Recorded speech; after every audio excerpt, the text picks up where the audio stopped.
조국 전 법무부 장관의 아들에게 허위 인턴 확인서를 발급해준 혐의로 재판에 넘겨진 최강욱 열린민주당 대표가 1심에서 유죄 판결을 받았습니다. 징역 8개월에 집행유예 2년, 이 판결이 확정이 된다면 의원직을 잃게 되는데요. 최 대표의 다른 재판 그리고 조국 전 장관 재판에 미칠 영향까지 김성훈 변호사와 함께 짚어보겠습니다. 변호사님 나와 계시죠? 네, 안녕하세요. 김성훈 변호사입니다. 네, 안녕하세요. 자, 이 허위 인턴 확인서를 발급해줬다는 혐의 재판부가 인정을 했습니다. 유죄로 본 건데 먼저 재판부는 어떤 이유로 죄가 성립한다 이렇게 본 겁니까? 네, 이 사건의 죄명은 위계에 의한 업무 방해라고 하는 것입니다. 즉, 단순하게 인턴 확인서를 발급한 것뿐만이 아니라 입시라는 업무를 이제 허위 인턴 확인서 발급을 통해서 방해했다라는 것이 바로 핵심적인 내용인데요. 그래서 두 가지 점이 핵심적인 쟁점입니다. 하나는 바로 인턴 확인서 자체가 허위로 발급된 것인지의 여부고요.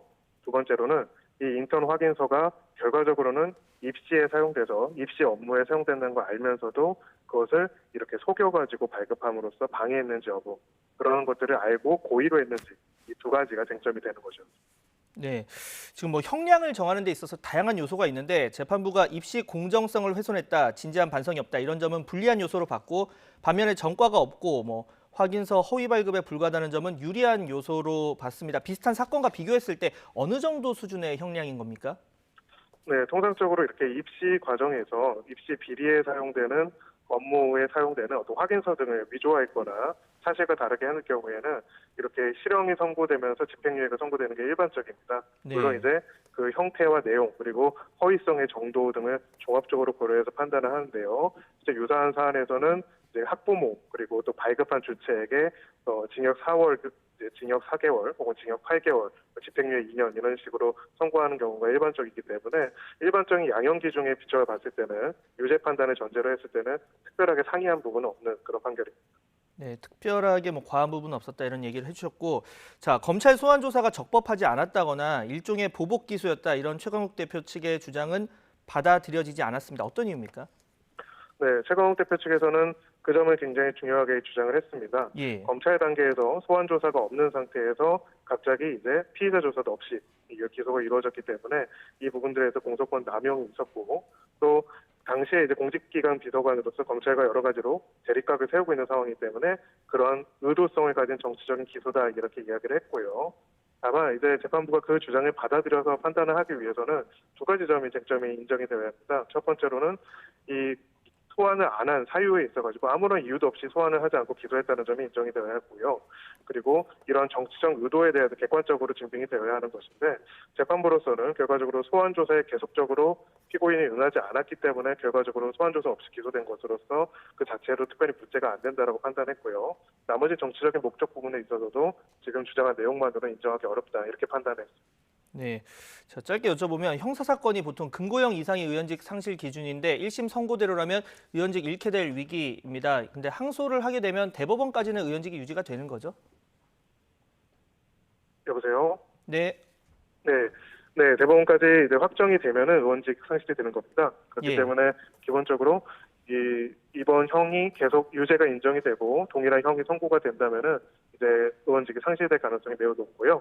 다만 이제 확정되기 전 단계에서는 의원직 상실이 이루어지지는 않습니다. 네, 변호사님 전화 잘 들리시나요, 지금? 네, 저는 지금 잘 들립니다. 예. 네.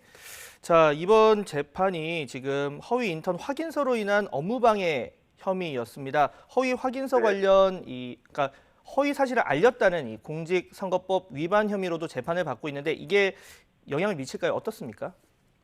네, 당연히 미치는 부분이 있습니다. 일단 두 가지가 있는데요.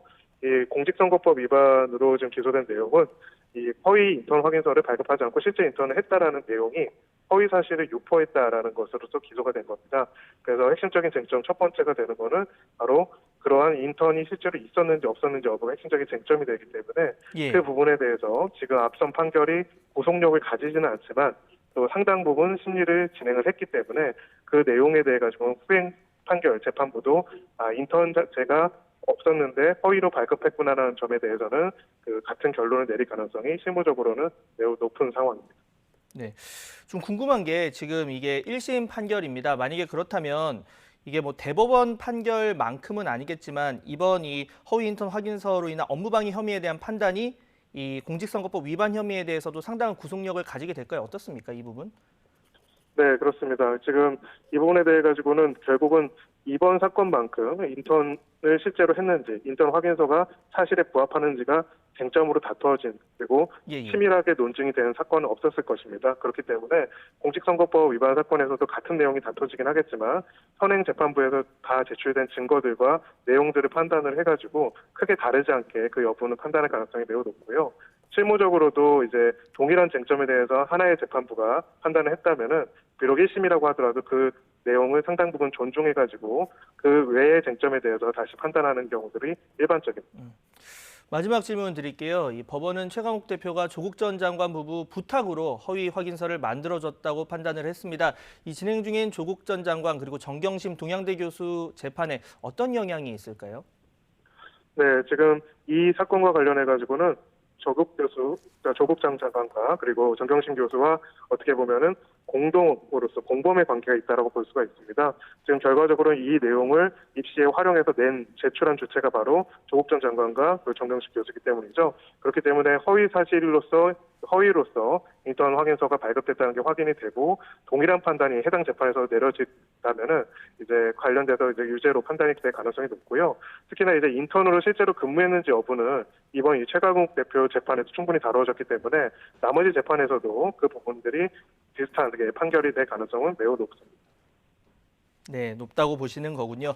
네, 지금까지 최강욱 열린민주당 대표 1심 판결 관련해서 김성훈 변호사와 함께 관련 쟁점 짚어봤습니다. 변호사님 오늘 수고하셨습니다. 예, 감사합니다.